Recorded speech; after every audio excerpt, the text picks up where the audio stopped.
Comment poser des volets battants niveau de difficulté de marteau? Réalisés à vos mesures, les volets battants doivent ensuite être fixés par leurs gonds en bordure de tableau. Scellement classique ou chimique, chevillage adapté à la maçonnerie, s'il existe plusieurs formules pour fixer les gonds, les étapes de la pose restent à peu près similaires avec des volets en bois, PVC ou alu. Vous aurez besoin d'une paire de volets battants, de ses accessoires et de chevilles chimiques.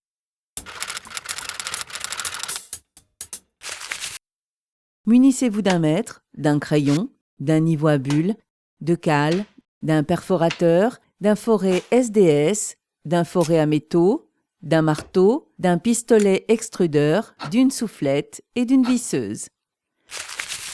Prévoyez une paire de lunettes et des gants de protection.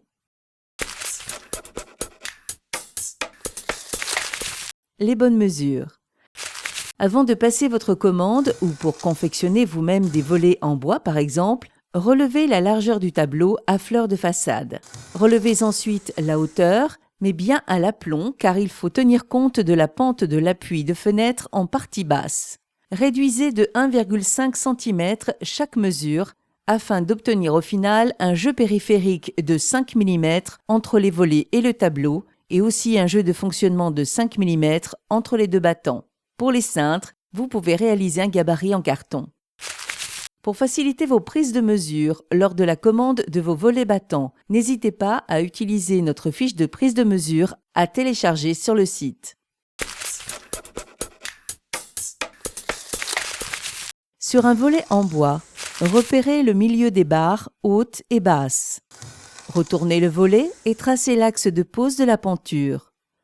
Positionnez la penture sur son axe en tenant compte des indications du fabricant et vissez.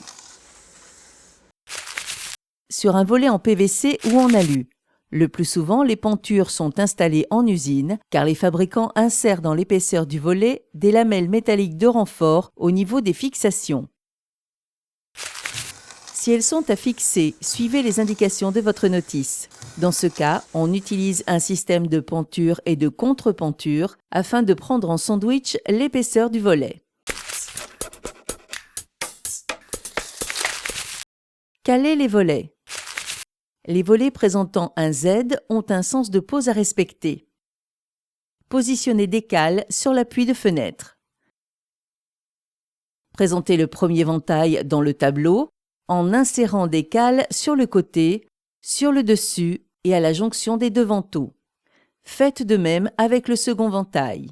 Vérifiez la position au niveau à bulles. Marquez les perçages.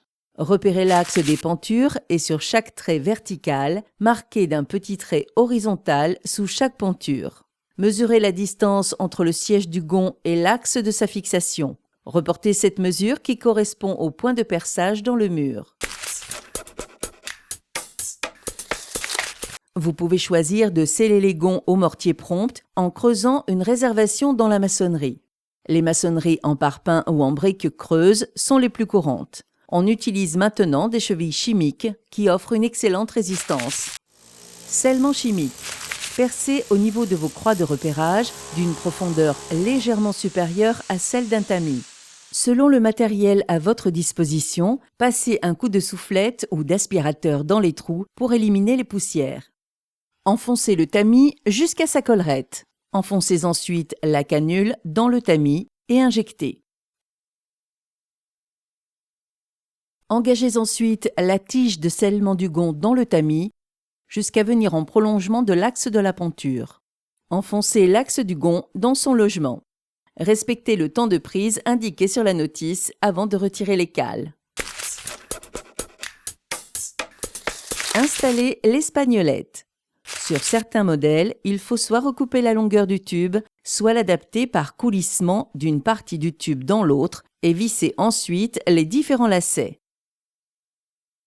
Dans notre cas, l'espagnolette étant déjà installée, faites simplement coulisser la poignée de l'espagnolette à la hauteur souhaitée et bloquez à l'aide de la vis pointeau. Placez ensuite le lacet comme indiqué sur la notice, pré-percé avec un foret de 2 mm et vissez à l'aide des vis fournies. Support loquet. Basculez la poignée contre le second volet et placez-la à 90 degrés. Positionnez le loquet. Sur ce modèle en alu, un repère d'usine symbolise l'axe de fixation.